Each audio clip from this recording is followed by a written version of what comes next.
Olá, minha gente querida, como não poderia deixar de ser, participa do nosso programa o nosso querido deputado Gerson Berger. E nós, desde já, queremos anunciar que o programa Eu e Você, a partir do dia 7 de abril, entrará no novo horário que no próximo programa, com toda certeza, nós comunicaremos a vocês. Mas hoje os assuntos são diversos. Nós vamos falar sobre as últimas chuvas que aconteceram no estado do Rio de Janeiro e que especialmente deixou tantas vítimas em Petrópolis. Falaremos sobre o fechamento do Hospital de Bom Sucesso e que era o único que fazia transplante de rins e de fígado em crianças. Traremos uma figura muito especial, o Dr. Davi Gorodovitch, que falará sobre Pêssar, que é um momento tão importante para o povo judeu. Também ainda sobre um trote ocorrido na Universidade Federal de Minas Gerais, trote este de mau gosto, com manifestações condenáveis por nós. E ainda sobre a visita do presidente dos Estados Unidos, Barack Obama, ao Oriente Médio, especialmente a Israel. Mas, minha gente, como não poderia deixar de ser, nossas primeiras palavras de hoje são de muita tristeza e de solidariedade. As vítimas das últimas enchentes que de forma tão cruel atingiram Petrópolis. É um filme que se repete a cada ano no nosso estado e, claro, que as regiões serranas são sempre as mais vulneráveis. O que nos espanta é que prefeito, governador e presidente da República somente se lembram de fazer alguma coisa quando a tragédia se manifesta. Aí surgem até as mais infelizes frases dos nossos chefes do executivo. Vejam, por exemplo, na semana retrasada, quando a cidade do Rio de Janeiro sofreu um forte temporal, com vítimas fatais também, o prefeito Eduardo Paes declarou que temporal não era para as pessoas passearem na chuva. Imaginem o absurdo. E agora, a presidente Dilma Rousseff, da Itália, onde foi para a entronização do Papa Francisco, declara que não houve falhas no sistema de prevenção e que se devem adotar medidas mais drásticas para que as pessoas não fiquem nessas áreas de risco. Olha, Gerson, será que prevenção para a presidente Dilma é o toque de uma sirene anunciando o temporal? Claro que não é isso. Prevenção é fazer adequadamente a contenção de encostas, é retirar todas as famílias que vivem em áreas de risco, oferecendo-lhes moradia digna e segura, considerando que elas estão ali porque não têm para onde ir.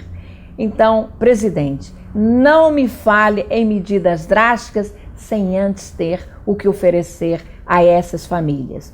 O governador Sérgio Cabral esteve nos locais atingidos e foi mais feliz em suas declarações, ao dizer que não se pode culpar as famílias, mas sim a ausência de uma política habitacional de 3 décadas, que somente agora foi retomada com o programa Minha Casa Minha Vida. Cabral está absolutamente correto. Apenas devo acrescentar que este programa, infelizmente, caminha a passo de tartaruga. E mais, que as unidades construídas deveriam priorizar e contemplar as pessoas que vivem nessas perigosas áreas. E isto é principalmente tarefa do governo federal. Então, o governo da presidente Dilma precisa cumprir o seu papel, para depois, então, falar em medidas drásticas. Não é isso, Gerson? Olha, Tereza, não tenho muito a acrescentar ao que você falou. Apenas lembrar que a maior parte das pessoas atingidas pelos temporais de 2 anos atrás, até o momento, não foram atendidas. E muitas continuam vivendo em abrigos totalmente insalubres, sem a higiene e condições mínimas de dignidade. Como bem retratou a imprensa na semana passada, mostrando o que está acontecendo em São Gonçalo. Infelizes as palavras da presidente Dilma ao se referir às famílias que vivem nessas áreas. Você respondeu bem, muito bem. Quanto ao governador Sérgio Cabral, ele apontou muito bem as causas das pessoas morarem em áreas de risco. falta de políticas públicas de moradia para atender às demandas habitacionais. Governador, não basta apontar as causas, tem que, acima de tudo, se dar solução. Não tenho dúvida que a resposta imediata é priorizar a entrega de moradias para as famílias que vivem em áreas de risco. Enquanto não se resolver os problemas dessas famílias, não se entrega moradia para mais ninguém. Afinal, o governo federal alardeou a construção de milhões de moradias. O problema é que, até o momento, não construiu nem 10% de sua meta. Não é fato, Tereza? Faço também um apelo. Cuidado com o dinheiro público enviado aos prefeitos. Que se exija transparência e prestação de contas de seu uso, para não termos que assistir ao que vimos recentemente em Angra dos Reis, em Nova Friburgo, quando os auxílios às famílias das enchentes foi parar no bolso de seus prefeitos, através da corrupção. Era o que eu tinha a acrescentar e também prestar daqui do programa a minha solidariedade às famílias das vítimas. Pois é, Gerson, o que nos deixa muito tristes é que as situações mais emergenciais neste país, no nosso estado, não são resolvidas. Veja, por exemplo, bem recentemente, nós aqui no programa denunciávamos o fato do Hospital Pediátrico Jesus, na Tijuca, ter suspendido as cirurgias de crianças durante mais de um mês por conta do sistema de ar-condicionado não funcionar.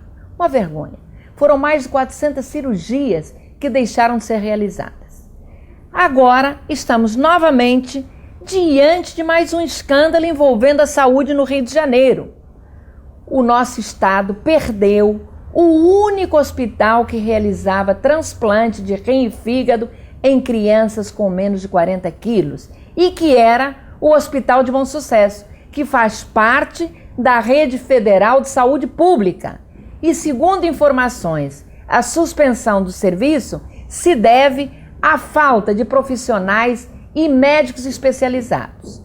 Como é possível o governo federal deixar chegar a este ponto, uma situação tão grave, suspender um serviço tão importante para o nosso estado, ainda mais sabendo que era o único hospital público que oferecia este serviço? Vejam, estamos quase chegando ao final do mês de março e não houve até agora nenhuma cirurgia de transplante no Hospital de Bom Sucesso. Pior, na noite da quinta-feira passada, uma menina de apenas 11 anos de idade, Draciele Ferreira, morreu na fila de espera por um rim. E vejam o drama desta criança. Em 2011, ela chegou a ser a primeira na fila para fazer o transplante e receber o rim que ela precisava. Infelizmente, por falta de dinheiro para o transporte de Macaé para o Rio, ela deixou de ser atendida. Gerson, a suspensão do serviço de transplante de Bom Sucesso, mais uma vez, caracteriza a falta de compromisso que o poder público tem com a vida, principalmente com os menos favorecidos. Onde está o ministro da Saúde que não tomou nenhuma providência que evitasse a suspensão do serviço de transplante do Hospital de Bom Sucesso? Passo a palavra a você, Gerson, que é médico, e quero que você, por favor, comente o assunto. Tereza, você foi magnífica na tua exposição do problema. Parabéns. Vou atender ao seu pedido para dizer alguma coisa.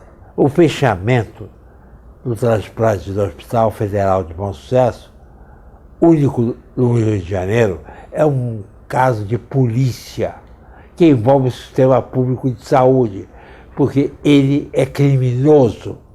E o ministro da Saúde tem que responder por isso. Veja o caso da criança citada por você. Foi negado o direito à vida, porque sua família não tinha dinheiro para comprar a passagem para vir ao Rio e ser atendida. Numa situação dessas, o hospital tem a obrigação de entrar com os recursos necessários que possibilitem o atendimento ao paciente. E olha, Tereza, o pagamento insignificante de um simples transporte, que vergonha. O ministro da Saúde, Padilha, prometeu recompor as equipes que realizam o transplante de rim e fígado em 15 dias. Vamos ficar atentos e cobrar do ministro o compromisso assumido. Paralelamente, também estaremos contratando o governo do Estado, no sentido de que o recém-inaugurado Hospital de Criança em Vila Valqueire possa começar de imediato a realizar estes procedimentos, conforme foi anunciado quando de sua inauguração. Apelamos ao governador Sérgio Cabral e ao seu secretário de Saúde, Sérgio Cortes, para que vejam a questão com especial atenção. Afinal, o Rio de Janeiro não pode ficar sem esse importante serviço e assistir à morte de mais crianças, vítimas da omissão do poder público federal, que permitiu que chegasse ao fim um atendimento essencial à vida dos doentes crônicos renais e hepáticos. Gerson, muito bem colocado, mas nós ainda vamos ter que falar de um assunto que realmente me chocou muito, pois com espanto e perplexidade assistimos nas redes sociais e até no jornal impresso as manifestações nazistas e de racismo de alunos do curso de Direito da Universidade Federal de Minas Gerais, quando, no chamado e conhecido trote, humilharam calouros nas mais desvairadas atividades de racismo, nazismo, que acredito eu estarem enrustidas em seu caráter e que viram no trote o momento mais oportuno para manifestá-lo. Vejam, a jovem universitária teve seu corpo pintado com tinta preta e foi obrigada a carregar uma placa com a frase Caloura Chica da Silva, demonstrando o sentimento racista desses jovens fanfarrões, além das fotos também mostrarem um rapaz amarrado a uma pilastra e mais 3 outros fazendo uma saudação nazista, e chegando 2 deles a pintar o bigode semelhante ao usado pelo assassino Hitler. Vejam, no passado o trote era usado nas universidades como uma forma alegre e animada de receber os calouros. O movimento era de galhofa e descontração, às vezes com um pouco de exagero, mas isso faz parte da juventude. Mas nunca com apelo humilhante e racista como fizeram com a jovem pintada com tinta preta e com atitudes que sinalizam o preconceito e a intolerância. Sentimento neonazista, sim, enrustidos em suas personalidades. A universidade tem a obrigação de identificar e punir os culpados, o que não é difícil, pois as fotos já os identificam. Quando falamos, Gerson, em punição, que não seja apenas interna da universidade, mas sim a denúncia dos culpados à delegacia mais próxima. Estamos atentos e cobrando atitudes concretas da universidade, pois já encaminhamos para a mesma o nosso mais veemente protesto. E você nos acompanhou muito seriamente neste protesto, não é, Gerson? Gostei. Você bateu como tinha que bater. É isso aí, Tereza. O nazismo representa o maior crime da história da humanidade, o genocídio de milhões de pessoas. Por isso, qualquer alusão será sempre motivo de nosso mais forte protesto, assim como todas as manifestações racistas e preconceituosas. Uma vergonha que jovens mineiros, brasileiros, tenham este comportamento. Mas, Gerson, eu só posso desejar que esses jovens possam encontrar o caminho do bem. Ainda mais que nós estamos passando por um período que é tão importante para a humanidade, que é a Páscoa cristã, que significa passagem da ressurreição para a vida, e Pêssar, que é também tão importante para o povo judeu e que tem o mesmo significado, também passagem da escravidão para a liberdade. Então, o momento é de reflexão, sim, e o momento é também de perdão. E nós, como anunciamos no início do programa, passaremos agora a uma entrevista com o nosso querido estudioso Davi Gorodovic.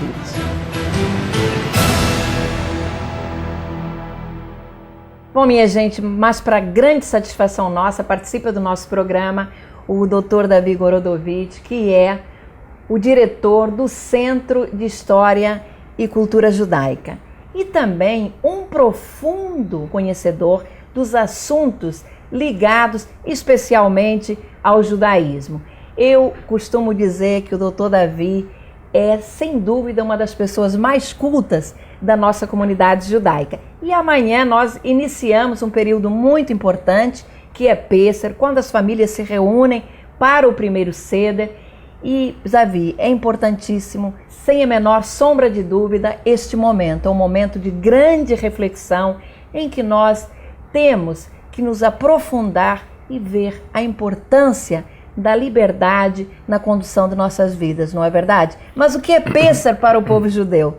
Bom, Pêssar na realidade significa a passagem, quando o anjo da morte passou pelas tendas dos judeus e não entrou em nenhuma delas porque elas estavam marcadas com o sangue do carneiro que tinha sido usado para fazer a refeição final na saída da escravidão para a liberdade, e foi matar os primogênitos dos egípcios.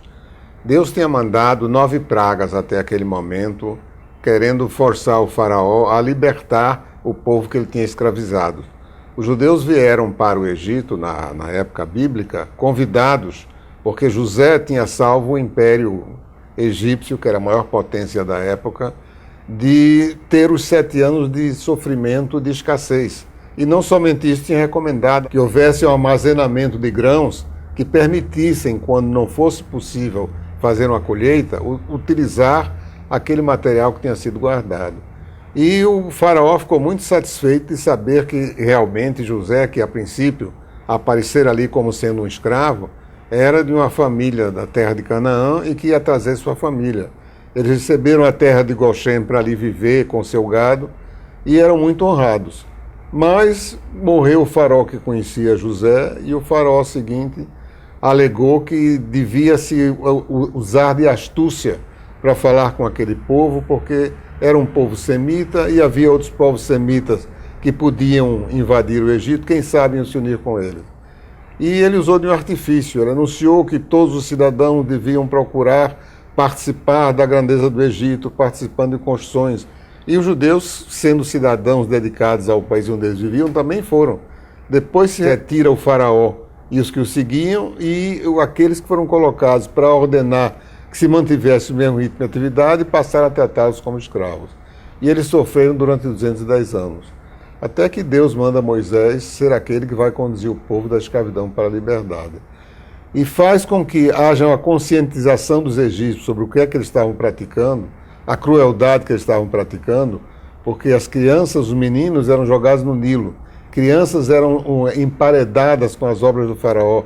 Era uma situação extremamente difícil, de grande sofrimento.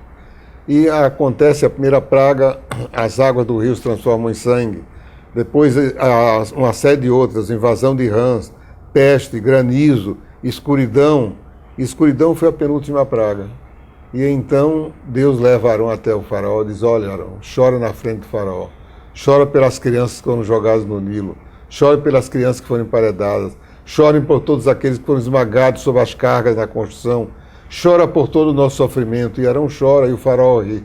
Até o momento que Moisés dispare. Agora quem vai chorar é o faraó. Eles se retiram. E naquela noite o anjo da morte passa por todas as casas egípcias e mata os primogênitos. E o faraó acorda com o ruído, com o choro de todos e diz: vou embora já, vou embora agora.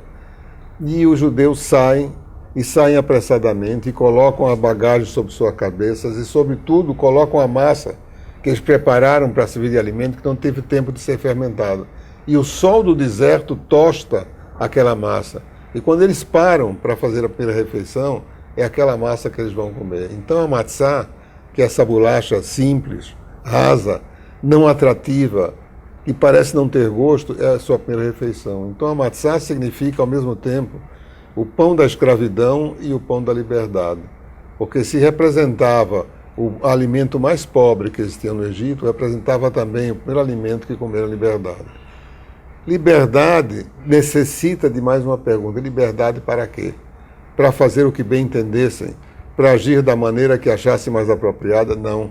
Liberdade para obedecer somente ao Senhor. Não ser servos de um servo, ser servos somente do Eterno. E eles partem para receber os 10 mandamentos no Sinai, que são apanágio de toda a civilização ocidental. Todas as legislações têm como base os 10 mandamentos. E talvez o princípio fundamental é reconhecer que existe um Deus e que Ele criou o ser humano. E, consequentemente, todos os seres humanos, de todas as religiões, de todas as cores, de todos os princípios civilizatórios, são irmãos fraternos. Os caminhos talvez os separaram. Eles se afastaram geograficamente, se distanciaram na evolução da sua história, mas continuam sendo irmãos. E nós esperamos que, lembrando essa época da passagem da escravidão para a liberdade, haja uma consciência em todas as pessoas do mundo de se voltarem para aquele que nos deu a vida e compreenderem esse espírito de fraternidade que deve unir a todos os seres humanos. E dessa forma, nós possamos chegar a uma época em que cada irmão veja no próximo um irmão realmente, em que cada povo reconheça o direito dos demais para ter os seus reconhecidos, que se transformem as espadas em arado, que não haja mais guerras e que haja realmente no mundo inteiro aquilo que nós, os judeus, usamos como saudação cada vez que nós encontramos. Shalom, paz. Que Shalom cubra o mundo, assim como as bênçãos do Eterno possam cobrir o caminho de cada civilização, de cada país, de cada família, de cada ser humano. Que lindo, Davi. Que bela lição. E eu ia perguntar qual é a mensagem deixada neste período tão importante que é Pêssar. É a mensagem de liberdade e que esta liberdade seja sempre usada em favor do bem. Eu acho que você foi brilhante na sua colocação e eu agradeço muito a sua presença. Eu acho que o nosso programa hoje ficou muito mais rico e estará sempre à sua disposição. Eu que agradeço a sua gentileza de me ter chamado, de poder expressar um sentimento que é comum a todos nós. Obrigada.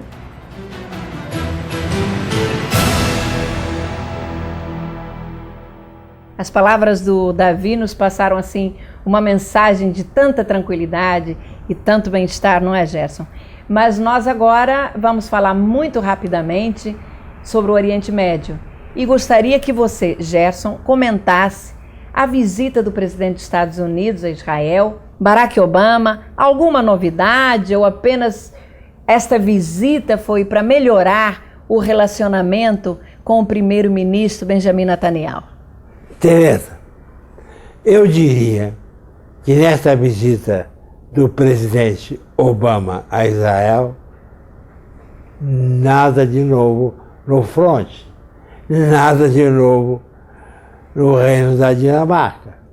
Quanto a Obama, recuperar e melhorar as relações com o primeiro-ministro Netanyahu, este deve ter sido o grande objetivo da viagem. E não somente isso. O presidente americano precisa também conquistar a confiança do povo de Israel, país aliado, e que, segundo uma pesquisa da Universidade de Tel Aviv, apenas 36,5% o consideram amigável. No mais, não vi novidades, nem na questão nuclear do Irã, muito menos para o futuro da Síria, e aparentemente sem pressões maiores no que se refere à retomada do diálogo visando a criação do Estado palestino. Mas veja, Tereza, tudo isso são impressões deixadas para fora dos bastidores. Pois pode ser, e é bem possível, que no encontro entre 4 paredes, algum tipo de entendimento tenha sido estabelecido para o futuro da região, Se não for assim, tudo isso fica nas palavras que o vento leva. É isso mesmo, Gerson. E muitas vezes, mesmo nas situações mais difíceis, as palavras são levadas pelo vento. Bom, Gerson, estamos chegando ao final do nosso programa. E é você que está nos assistindo, uma especial atenção. No próximo domingo, nós traremos detalhes sobre a mudança do nosso horário, a mudança do horário do programa Eu e Você. Bom, Gerson, mas mais uma vez, muito obrigada pela participação. A você que nos assiste, o nosso agradecimento especial. E no próximo domingo, às 12 horas, ainda estaremos de volta. Até lá!